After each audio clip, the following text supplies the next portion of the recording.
पुरुषोत्तमम् वंदे पुरुषोत्तमम्। आज हम परम पूज्यपाद श्री श्री आचार्य देव के 343वें सत्संग ऋत्विक सम्मेलन में दिए गए आशीर्वचन के कियदंश पाठ करेंगे। एक राजा अपने मंत्री के साथ वेश बदलकर राज्य भ्रमण पर निकले। एक अत्यंत निर्धन व्यक्ति की पर्णकुटी के सामने पहुंचकर राजा ने निराश स्वर में कहा, देखा मंत्री, वास्तव में सबसे सुखी तो ही लोग हैं। मंत्री ने उत्तर दिया, महाराज, ये लोग सुखी रहेंगे ही, ये कभी भी 99 के झंझट में नहीं पड़ते। राजा ने आश्चर्य से पूछा, ये 99 का झंझट क्या होता है? फिर मंत्री ने बोला, आप मुझे 99 स्वर्ण मुद्राएं दीजिए, मैं दिखा देता हूँ। फिर राजा ने मुद्राएं दे दी। मंत्री ने उन 99 स्वर्ण मुद्राओं को एक थैली में भरकर उस झोपड़ी के पास बगीचे में रख दिया। और कुछ देर बाद उस गृहस्थ की पत्नी बगीचे में गई और उसे वो थैली मिली।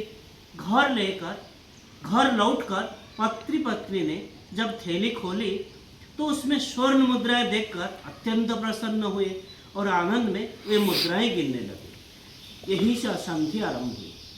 जितनी बार गिनते उतनी ही बार 99 मुद्राएं निकल दी और एक मुद्रा कम होने के बाद गृहस्थ किसी भी प्रकार स्वीकार नहीं कर पा रहा था।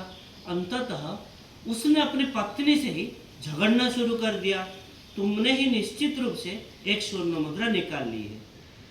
अब उस एक मुद्रा के दुख में गृहस्थ की नींद उड़ गई और उसने निश्चय किया कि वो नगर जाएगा, दिन रात परिश्रम करेगा और जैसे भी क्यों ना हो और एक स्वर्ण मुद्रा कमा कर लाएगा।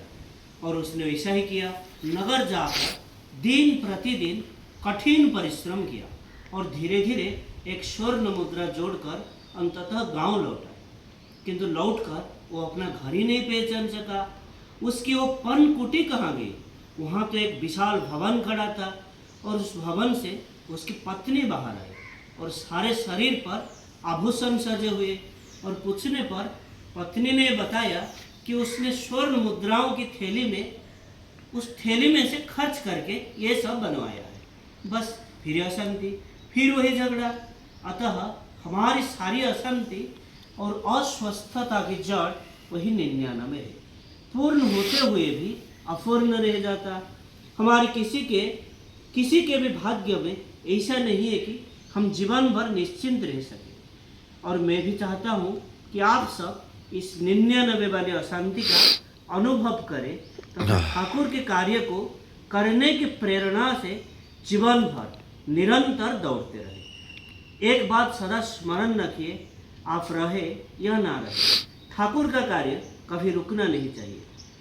यदि बरगद का वृक्ष अत्यधिक फैल जाए तो उसकी छाया में कोई दूसरा वृक्ष विकसित नहीं हो पाता।